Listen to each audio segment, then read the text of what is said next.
आज की कहानी है जादूगर मलकान।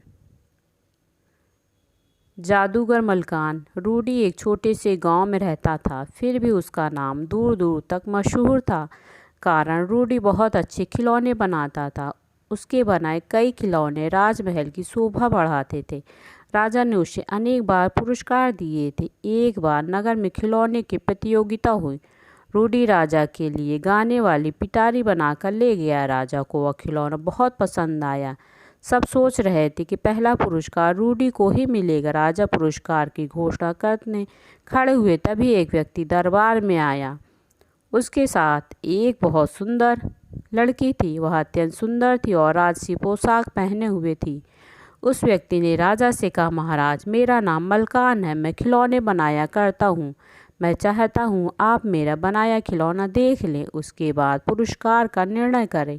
राजा ने कहा, ठीक है, दिखाओ अपना खिलौना। मलकान ने हंसकर उस लड़की को और संकेत किया, बोला, महाराज, मैंने इस बोलने वाली गुड़िया को बनाया है। बोलने वाली गुड़िया? राजा ने आश्चर्य से कहा। दरबार में सभी चकित रह गए। मलकान ने कहा, महाराज, मैं जादू जानता हूँ, उसी से मैंने यह बोलने वाली गुड़िया बनाई है। कई दरबारियों ने गुड़िया को छूकर देखा तो वह हाड़ मांस की जीवित लड़की दिखाई दे रही थी। अद्भुत बात थी। कोई इस बात पर विश्वास नहीं कर पा रहा था कि वह लड़की वास्तव में गुड़िया है। महाराज मलकान से बोला, मैं आपने जादू से और भी बढ़िया खिलौने तैयार कर सकता हूँ। राजा कुछ पल सोचते रहे, फिर बोले, मलकान, यह खिलौने बनाने की प्रतियोगिता नहीं है, यह जादू की है। तुम अपने हाथ से कोई खिलौना दिखाओ तो हम विचार करेंगे। मलकान ने मुंह बिचका दिया, बोला, जादू से मैं मनचाहा काम कर सकता हूँ, फिर मुझे बेकार के खिलौने बनाने की क्या आवश्यकता है। यह कहकर वह गुड़िया को लेकर दरबार से चला गया। जहाँ जहाँ जादुई गुड़िया ने पैर रखे, वहाँ काले काले निशान पड़ गए और धुआं उठने लगा। राजा ने रूडी के खिलौनों को प्रथम पुरस्कार दिया। प्रतियोगिता समाप्त हुई, लेकिन सबके मन में एक शंका थी, मलकान कोई न कोई शरारत जरूर करेगा। हुआ भी ऐसा। मलकान ने रूडी को सबक सिखाने का फैसला लिया। इसी घटना के बाद उसने रूडी के गांव के पास काफ़ी ज़मीन खरीद ली। वहाँ एक ऊंची पहाड़ी थी। पहाड़ी के अंदर एक गुप्त जादुई महल बनाया। उसी महल में रहकर उसने अपने जादू से एक लकड़ी के खिलौने सैनिक बनाए और पहाड़ी पर जगह जगह तैनात कर दिए। रूडी को इस बारे में कुछ पता नहीं था। वह गांव के साथ पहाड़ी पर लकड़ी काटने जाता। उस लकड़ी से बहुत अच्छे खिलौने बनते थे। एक दिन गांव वाले लकड़ी काटने गए तो पहाड़ी के अंदर तरह तरह की आवाज़ें सुनाई दी। पत्थर लुढ़कने लगे। वह बहती नदी का पानी खौलने लगा। जमीन में दरारें पड़ गई। सब लोग डरकर भाग आए। सोचने लगे, न जाने पहाड़ी के अंदर क्या हो रहा है। उस समय एक अजनबी गाँव में आया। वह मलकान को जानता था। उसे यह भी पता था कि मलकान की योजना क्या है। उसने रूडी को बताया, मलकान ने तुमसे बदला लेने की योजना बनाई है। वह पहाड़ी को जादू के जोर से तुम्हारे गांव से परे खिसका रहा है। वह चाहता था कि तुम्हें खिलौने के लिए बढ़िया लकड़ी न मिल सके। सावधान हो जाओ। उस रात पहाड़ी के अंदर से जोरों की आवाज़ आती रही। रूडी ने गांव वालों को इकट्ठा किया। तय हुआ कि जल्दी से जल्दी पहाड़ी पर लगे पेड़ काट लिए जाए, लकड़ी गांव में इकट्ठी कर ली जाए, फिर दिक्कत नहीं होगी। रूडी और गांव वाले रात को ही पहाड़ी पर जाकर लकड़ियां काटने लगे। जल्दी ही उन्होंने काफ़ी लकड़ियां गांव में इकट्ठी कर ली। इस बीच पहाड़ी का खिसकना भी जारी रहा। एक दिन गांव वाले पहाड़ी पर लकड़ी काटने गए तो वहां लकड़ी के बने सिपाही दिखाई दिए। गांव वालों को शरारत सूझी। उन्होंने लकड़ी का एक संदूक बनाया, उसी पहाड़ी पर रख दिया। संदूक का ढक्कन खुला हुआ था। लकड़ी के दोनों सिपाही उछलते कूदते वहां आए और संदूक में घुसकर देखने लगे। तभी छिपकर गांव वालों ने रस्सी से संदूक का ढक्कन बंद कर दिया। लकड़ी के सिपाही कैद हो गए। गांव वाले संदूक को गांव में ले आए और रात काफ़ी हो रही थी। लकड़ी के पुतलों को एक कोठरी में बंद कर दिया। रात को गांव के लोग सो गए, लेकिन वह यह भूल गए थे कि खिलौने जादुई हैं। गांव वालों के सो जाने के बाद लकड़ी के पुतले संदूक से बाहर निकल आए। वे इधर उधर घूमने लगे। उन्होंने देख लिया कि गांव की लकड़ियों का बहुत बड़ा ढेर लगा हुआ था। पुतलों ने माचिस उठाई, कुछ फूस इकट्ठा किया और लकड़ियों में आग लगा दी। लकड़ियां धू धू कर जलने लगी। गांव वालों को नींद खुली तो काफ़ी लकड़ियां जल चुकी थी। पहले तो कोई कुछ समझ नहीं पाया। फिर लकड़ी के पुतलों की तलाश शुरू हुई तो वे नजर न आए। अब पता चला कि मलकान के जादुई की शरारत से इस घटना से रूडी बहुत दुखी हुआ। उसे लगा जैसे सब उसी की गलती से हुआ। सुबह सुबह वह कुल्हाड़ी लेकर पहाड़ी पर चढ़ गया। इतने दिनों में मलकान ने पहाड़ी को गांव से काफ़ी दूर खिसका दिया था। अब ज़मीन में जगह जगह दरारें नजर आती थी। ठीक उसी समय मलकान पहाड़ी के अंदर अपने महल में बैठा था। दो पुतले उसे अपनी करतूत सुना रहे थे। तभी मलकान ने अपने जादू के जोर से जान लिया रूडी अकेला पहाड़ी पर आया है। उसने हाथ हिलाया तो पहाड़ी में एक गहरी दरार पड़ गई। रूडी फिसलकर उस दरार में गिर पड़ा। जब रूडी को नहीं लौटा तो गांव वाले उसे ढूंढने निकले। उसका पता कैसे चलता? मलकान के बनाए लकड़ी के पुतलों ने रूडी को पकड़ लिया था, एक गुफा में कैद कर दिया था। वे सब एक ऐसी भाषा बोल रहे थे जिसे रूडी बिल्कुल भी नहीं समझ पा रहा था। तभी लकड़ी के पुतले एकदम सीधे खड़े हो गए। वे दरवाजे की ओर देखने लगे। रूडी ने देखा सामने से जादूगर मलकान आ रहा था। रूडी को कैद में देखकर मलकान जोर जोर से हंसने लगा। बोला, रूडी, राजा तुम्हारे खिलौनों को प्रथम पुरस्कार तो दे सकते हैं, पर तुम्हें मेरे जादू से नहीं बचा सकते। तुम अपने प्राण बचाना चाहते हो तो मेरा कहना मानो, वरना मैं पूरे गांव का तहस नहस कर दूंगा। रूडी ने हिम्मत नहीं हारी। बोला, मलकान, मैं धमकियों से डरने वाला नहीं। मेरे हाथों की ताकत तुम्हारे जादू से बढ़कर है। ऐसा मलकान कहकर हंस पड़ा। बोला, आओ तुम्हें एक अजूबा दिखाओ। रूडी को वह एक विशाल कमरे में ले गया। वहाँ सतरंग प्रकाश फैला हुआ था। धम धम की आवाज़ आ रही थी। मलकान ने कहा, रूडी, इस ताले के पीछे एक घड़ी है। यह घड़ी की आवाज़ है। जब तक घड़ी चलती रहेगी पहाड़ी तुम्हारे गांव से परे खिसकती रहेगी। धीरे धीरे गांव की फसल मुरझा जाएगी, कुआं और तालाब का पानी सूख जाएगा, गांव में बीमारी फैल जाएगी। मैं तुम सबसे ऐसा बदला लूँगा कि तुम कभी भूल नहीं सकोगे। उधर गांव के लोग परेशान थे। रूडी का कहीं पता नहीं चल रहा था।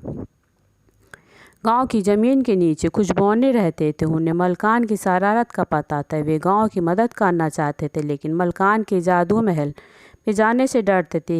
एक दिन रूडी के जुड़वा बेटे पाल और पीटर किंग पिता की खोज में चले। वे काफ़ी छोटे थे। पाल और पीटर किंग से बौने मिले। उन्होंने कहा, बच्चों, हमें मालूम है रूडी पहाड़ी के अंदर कैद है, पर हम अंदर नहीं जा सकते। अंदर पहुंचने का रास्ता खोजने में तुम्हारी मदद ज़रूर कर सकते हैं। वे सब मिलकर रास्ता ढूंढने लगे। पहाड़ी खिसकने से उसमें जगह की जगह दरारें पड़ गई थीं। बौने हर दरार में जाकर देखते। एक एक कर उन्हें दरार में रोशनी की झलक दिखी। इसका मतलब था दरार एकदम अंदर तक थी। बौनों ने पाल और पीटर किंग से कहा, तुम उस दरार में से आगे बढ़ने की कोशिश करो। दोनों भाई उस दरार में घुस गए और सकरे रास्ते पर बढ़ते रहे। पीछे से बौने उन्हें हिम्मत बांधते रहे। रास्ता इतना सकरा था कि बच्चों को अपनी सांस घुटती हुई लग रही थी। फिर भी वे सामने दिखती हल्की रोशनी के सहारे बढ़ते जा रहे थे। तभी उस दरार से उन्हें अपने पिता रूडी की झलक मिली। दोनों चिल्ला उठे, पिताजी! आवाज़ सुनकर रूडी चौंक उठा और इधर उधर देखने लगे। तभी पाल ने फिर पुकारा। अब रूडी को पता चल गया कि आवाज़ कहाँ से आ रही थी। उसे दरार में से झांकते हुए दो चेहरे दिखाई दिए और वह अपने बेटों को पहचान गया। रूडी की आंखों से आंसू टपकने लगा। किसी तरह अपने आप को संभाल कर उसने बच्चों से कहा। पीटर सिंह ने पिता की पूरी बात बता दी। कहा कि गांव में सब परेशान हैं। अपने बच्चों को निकट पाकर रूडी खुश भी था और उदास भी था। वह उन्हें देख सकता था पर छू नहीं सकता था। वे पास होकर भी दूर थे। बच्चों के कानों में भी धम धम की आवाज़ आ रही थी। उन्होंने पूछा तो रूडी ने कहा, इस आवाज़ को नहीं रोका जा सकता, सब कुछ नष्ट हो जाएगा। यह एक घड़ी की आवाज़ एक ताले में बंद है। ताले की चाबी जादूगर मलकान ने नष्ट कर दी है। मैं इस ताले की चाबी बनाऊंगा। तुम माँ के पास जाओ, उनसे सोना मांग कर लाओ। चाबी के लिए सोना चाहिए, सोने की चाबी से ही ये जादुई ताला खुल सकेगा। रूडी ने बच्चों को पूरी बात समझा दी। पाल और पीटर किंग वहाँ से लौट आए। बौनों ने उनसे कह दिया, तुम लोग आराम से जाओ, हम इस रास्ते की पहरेदारी करते रहेंगे। जब भी आओगे हम यहीं मिलेंगे। दोनों भाई माँ के पास पहुँचे। जल्दी ही पूरा गांव जान गया कि रूडी को पता चल गया कि वह जादूगर मलकान की कैद में जादुई ताले की चाबी बनाने के लिए सोने की तलाश हुई। अब सबको उम्मीद हो गई थी कि रूडी को मलकान की कैद से मुक्त कराया जा सकेगा। उसी दरार की राह से जाकर पॉल और पीटर किंग ने अपने पिता को सोना दे दिया। जब वे उस दरार की राह पिता से बात कर रहे थे तो जादूगर मलकान वहां आ गया। उसी समय दरार के आगे का पत्थर गिर पड़ा। दोनों बच्चे मलकान को दिखाई दे गए। उसने झट से उन्हें पकड़ लिया। जब शाम हो गई और बच्चे नहीं लौटे तो गांव वाले चिंतित हो उठे। वे समझ गए कि पॉल और पीटर किंग जरूर किसी मुसीबत में फंस गए हैं। मलकान ने रूडी को उस कमरे में बंद कर दिया जहां विशाल जादुई ताला लगा था और घड़ी की आवाज़ गूंज रही थी। उस ताले की चाबी मलकान ने कहीं फेंक दी थी। मलकान ने सोचा रूडी इस तरह डर जाएगा, लेकिन रूडी को अपना काम करने का अच्छा मौका मिल गया था। वह ताले को देख देख कर सोने की चाबी बनाने की कोशिश में लगा रहा। मलकान का जादू सोने पर नहीं चल सकता था, इसलिए उसे पता न चल सका कि रूडी क्या करता रहा। रूडी जानता था कि अगर समय पर जादुई ताला न खुला तो पूरा गांव नष्ट हो जाएगा। दोनों बच्चे मलकान के चंगुल में फंस गए। यह बात उसने हर समय परेशानी करती रहती थी, लेकिन फिर भी वह चाबी बनाने में जुटा रहता क्योंकि वही अंतिम आशा थी। पहाड़ी अब पहले से ज़्यादा कांपने लगी थी। रूडी ने आखिर रात दिन मेहनत करके सोने की चाबी तैयार कर ली। उस समय वह कमरे में अकेला था। सामने विशाल ताला था, उसके पीछे घड़ी की आवाज़ सुनाई दे रही थी। रूडी ने सावधानी से इधर उधर देखा और सोने की चाबी ताले में लगा दी, पर चाबी को घुमाने का मौका न मिला। उसी समय जादूगर मलकान अंदर आ गया। मलकान ने ताले में सोने की चाबी लगी देखी तो आग बबूला हो उठा। वह रूडी की योजना समझ गया। उसने अपना जादुई डंडा उठाया और रूडी के शरीर से छुआ दिया। जादू के प्रभाव से रूडी का शरीर पत्थर जैसा हो गया। वह देख सुन तो था, पर चाह कर भी हाथ पैर नहीं हिला सकता था। रूडी का यह हाल देखकर मलकान जोर से हंस पड़ा। फिर उसने ताले में से चाबी निकालनी चाहिए। चाबी ताले के अंदर फंस गई और जोर से जोर लगाया तो चाबी ताले में घूम गई। ताला खुल गया। अब घड़ी की आवाज़ जोर जोर से सुनाई पड़ने लगी। यह देखकर मलकान चीख उठा। ताला खुलने की मलकान का जादू टूट गया। रूडी के हाथ पैरों की शक्ति लौट आई। उसने उछलकर मलकान को धक्का दिया। मलकान दूर जा गिरा। रूडी ने बढ़कर घड़ी को परे फेंक दिया।